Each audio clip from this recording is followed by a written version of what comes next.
Hi everyone and welcome to another edition of Book Mail right here on CM42 TV. We're going to be talking about some new books that we've picked up recently, as you probably guessed from the title of this video, and this is edition number 4 of Book Mail. Yes. And these pickups were mainly from, well for you, not really for me, for on Rachel's case, charity shop pickups. So I guess we'll call this one the Charity Shop Challenge because I got one from there and all of her ones are from there. Except for one. Apart from one. I've got a bit of everything. I've got one that I bought myself, I've got one that I ordered from last year, I got one that my sister bought me. It's all over the shop with this one. And I just thought I'd show this one because technically it is a book, it's a notebook. It's a new Harry Potter Hogwarts notepad that I'm going to be taking some notes in for some movies I'm going to be watching and talking about on a new YouTube channel that is still to be kind of developed and stuff like that. But I talked about it in my most recent live stream. I'm going to be doing a brand new YouTube channel and a wee offspring from this one dedicated all to movies and my film watching activity. And so I'm going to document a lot of that in this Hogwarts notepad. So I got that today from the Harry Potter shop. Rachel, start us off with a real book, please. That is a real book. I know. This is the only one that wasn't from a charity shop. This is from, what's that shop called? Forbidden Planet. Forbidden Planet. Everyone loves a Forbidden Planet. This is one of those times where I came home and was like, why did I buy another book? Like I didn't need to buy a book. But I think it sounds fun. It's called The Fictional Man. And I really don't know what it's about. But his name's Al Ewing, and I think that's kind of fun because it reminds me of Star Wars. Al X-Wing? I think I read this, like the blurb to Chris when we were in the shop. I was like, how good does that sound? You went, sounds confusing. So I was like, okay, let's buy it. Sounds like something I would say. Also, it's a floppy paperback, which is great, which means it must be American, I'm guessing. Alright, easier to read, normal content. British. Printed in Denmark. Oh, interesting. Interesting. Really cool cover too. Yes, I like it so much. So. Yeah. Well, we decided to take some stuff down to the charity shop recently. I got rid of a bunch of DVDs and Blu-rays from my collection. Rachel got rid of a few books that she read for uni and stuff but wasn't the biggest fan of. But before we did that trip, we just went down to a charity shop and was just looking at the books and stuff. And Rachel found a bunch that she's going to show you. I found this one and I only picked it up because I added it to my want to read section in the Goodreads app. And this is Beach Read by Emily Henry. And when I first got that Goodreads app, I was just kind of like reading some reviews of some books and some synopsises. Synopsises or synopsi? I have no idea. Synopsises? Right. No, that can't be right. Reading a number of different synopses. I don't know. Yeah, different synopses. And I was just adding ones that I might be interested in. I didn't really pay too much attention to it. And we were in the charity shop and Rachel was like, oh, that's the one you added to your to-read list. And I was like, really? What are the chances that the first day we come at this charity shop, one of the ones that I randomly added was in there? That's a really popular book. Is it really? It's like I see all the YouTubers I watch talk about it that do book YouTube, so. Okay. January is a hopeless romantic who narrates her life like she's the lead in a blockbuster movie.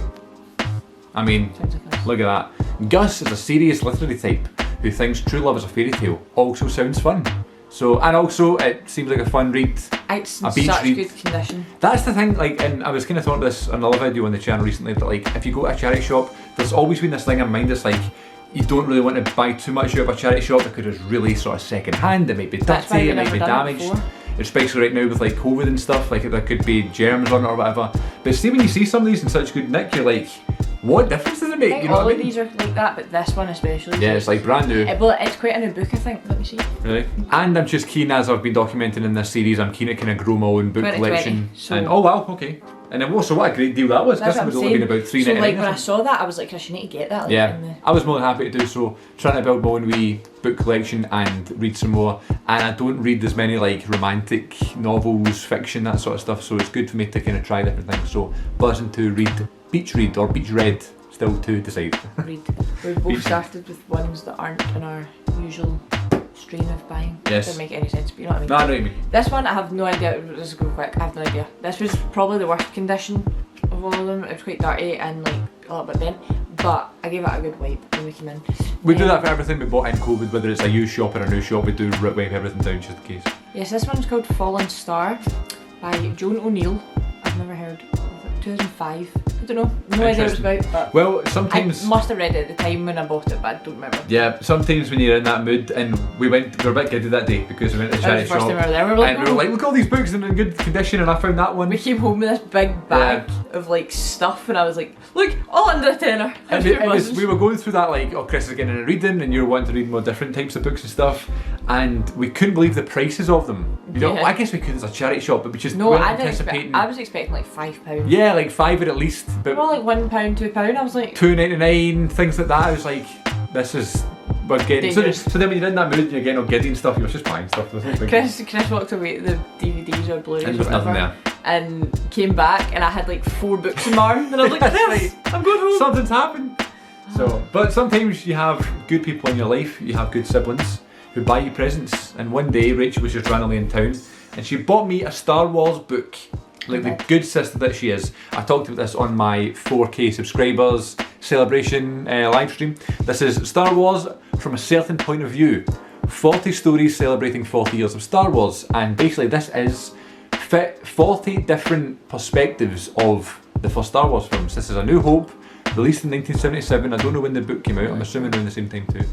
And it is... Not this book. Not your mum. The actual book. The actual like original Star Wars film and stuff, obviously in 1977, and we just see it from Luke's point of view and Obi-Wan and Han Solo and stuff and Princess Leia. But this is a book from like the point of view of some people in the Mos Eisley bar, or a stormtrooper that's chasing the Millennium Falcon, or another pilot that's on the Rebel mission at the end. Things like that. Random characters you don't know much about, whether it be bounty hunters or different droids and stuff. 40 different perspectives, written by some celebrities and some authors and stuff like Will Wheaton and Gary Whitta.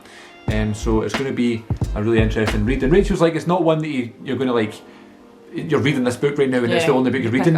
It's kind of like a pick up, kind of read a story at a time. But the stories, like, they seem in depth enough to kind of merit their own short stories too, you know. Just in case you didn't want to read it cover to cover, like as that was your book, unless it was a particularly busy month.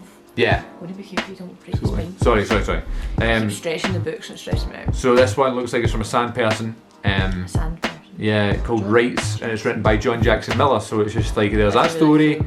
There's lots of cool perspectives. So I'm looking forward to getting to that. As a Star Wars fan who feels like they know everything about A New Hope and stuff, it's going to be really fun. This is a love story, straight to the point and everything, you know. Nice. But not everything. Not every story is the same. I couldn't read that text there. I don't know if that's the title of the book or not. I think it's just by Jessica Thompson.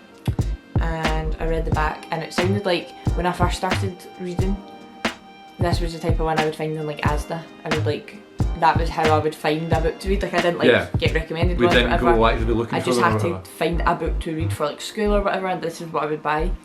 So I got this. It's in good condition as well. It was only the spine isn't broken or anything, but the pages are a little bit yellowed, but that's okay. And we talked about that before in one of these videos, like sometimes just the cover might sort of put you over the edge to buy it, or the title seems interesting or whatever, so I don't see anything wrong with not hearing about it before. This was a classic that I picked up from Waterstones recently, again with the intent of building this collection of mine, and this is The Curious Incident of the Dog in the Night Time by Mark Haddon. Still can't believe it's night time. I always have said it, but I think the play is called The Curious Incident of the Dog in the Night. Right, okay, fair. But I did not realise it's night time. I love the cover, I love the colour of the blue. I've always wanted to read this book. It's one that I learned about in school when we were doing English, higher English. And then of course being at drama college and stuff, you always read about the play and stuff. I've never read the book, I don't even know the story, I've never even seen the play. So I'm buzzing to check it out.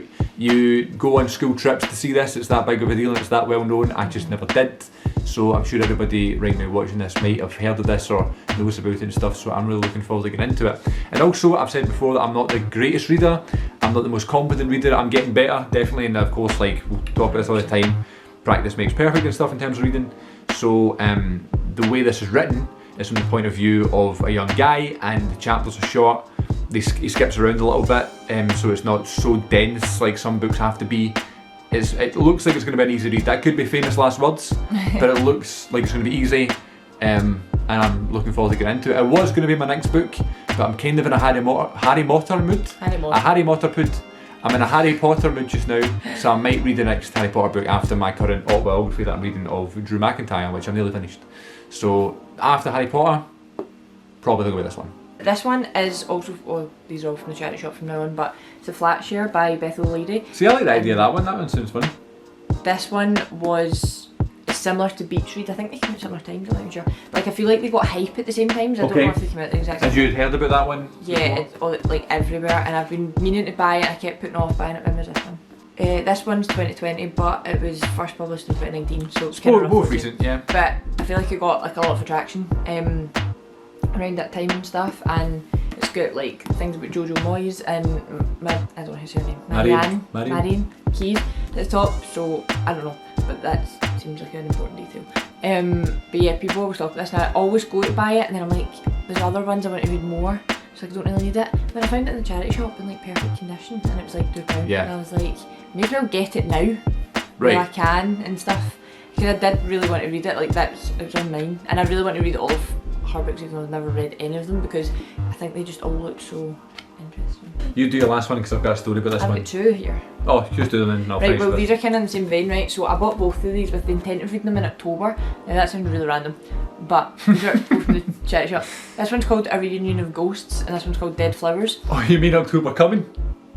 I thought you meant you bought them like last year, no, with the intent no. to read them around Halloween. Chris, I've got books on my shelf that I haven't read that I got in like 2014. I know. Just the way you said that. Right, well, so I enjoy true crime stuff. That's maybe, I'm interested in true crime stuff. Yeah. I don't enjoy true crime, don't commit crimes. No, true, that's fine. And like murder stuff and paranormal stuff and stuff like that. I watched a lot of that on YouTube. So I've never really read anything like that though, and I was thinking about that. Like the Sam and Colby book I read, the first book I read this year, that was like, had bits of like kind of horror, I wouldn't say horror, but like thriller kind of vibes. And I haven't really read anything like that, so. And you enjoyed it? Well, yeah, that was kind of a given. But yeah, so I don't know, and the cover of this one is literally of my life. I love the colours of it so much. Nice. They are like Rachel colours, like autumnal colours, aren't they? Exactly. So, but this one also seems quite small, so I thought I would read it quite quick. Yeah. But then I'm thinking, that's great English, Rachel. I'm thinking of reading them in October or around that time, because I've got so many other ones to read anyway that it doesn't matter. Like I'm not like stuck for something to read. So. Yeah. Alright, well, I'm going to look like a wee fanboy here with the t-shirt on and the book, but this is You're a fanboy. The complete list of Jericho, 30 years of smashes, matches and hits. Now the reason that I've got this, and this is not available in shops or anything, this is self-published by Chris Jericho himself with Pete Fornatail and Alex Marvez. So I talked about this on the podcast the other day, or this coming week actually, when it goes out. So in an interview that Jericho did in 2010, years ago, obviously, over a decade 11 years ago, he talked about how he's been keeping a record of every single match he's ever had since day one, right? And I always found that fascinating. I was like, I wonder if I'd ever get to see that. But I thought, no way, you'd need to know him and you'd need to go and look out his binder and show stuff. His binder. And I always just like had this thought in the back of my mind, I'd love to see that, and I hope someday he releases it. And then it got to his 30-year anniversary in wrestling, and he's went and released it. So I was just over the moon. It's just so funny how it's always been in my mind, and then he talked about it and I was like, oh my god. I'll tell you something, this was not a cheap book, but I don't know what it was, like in my head I was just justified in buying it because I've been waiting for so long. I think it's fair because it's wrestling. See if it was something random. Right, of course, aye. Like, so here's like it's a photocopy of the original piece of paper. Yeah, that he wrote in 1990. And it's like where the match was, who he wrestled, how many people were in attendance, how much he got paid, and how he thought the match went in terms of out of 5 stars. And he's just done that, I don't know how I'm going to show this, he's just done that with like all of his matches for the past 30 years. It's crazy. I was so confused when I first saw it. I was like, wait, so it's not like a story? Like I thought it was an it's like a history record book. Cool. Up till like October 2nd, 2020, I think. Why? Like, has he stopped doing it, or is it? Well, that was like his when he started to the day or like the week, his right. 30-year anniversary, or whatever. So it was just cool. And then there's like top 5 matches in Madison Square Garden. That's cool because when you do the podcast, you talk about like your top ones and stuff. So it's good to see like in comparison to someone that actually has done them. It's just a ridiculous encyclopedia of information.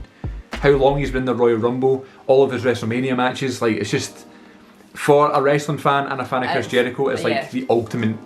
That's like me getting like a One Direction one with like every concert and all that. That's so cool. So I've been looking forward to this for over a decade, and it's finally here. And I love the fact that it's self-published, so like you have to like go and get it. You can't get it in shops, and like it's only going to be like real fans that have it. And he was saying himself, Not like, real fans, but like the extreme fans. yeah, hardcore fans. You're still a fan. Yeah. If you don't have this book, it's fine. I know, you know what I mean. Don't call the people out, please. I don't want to get cancelled when you're leaving.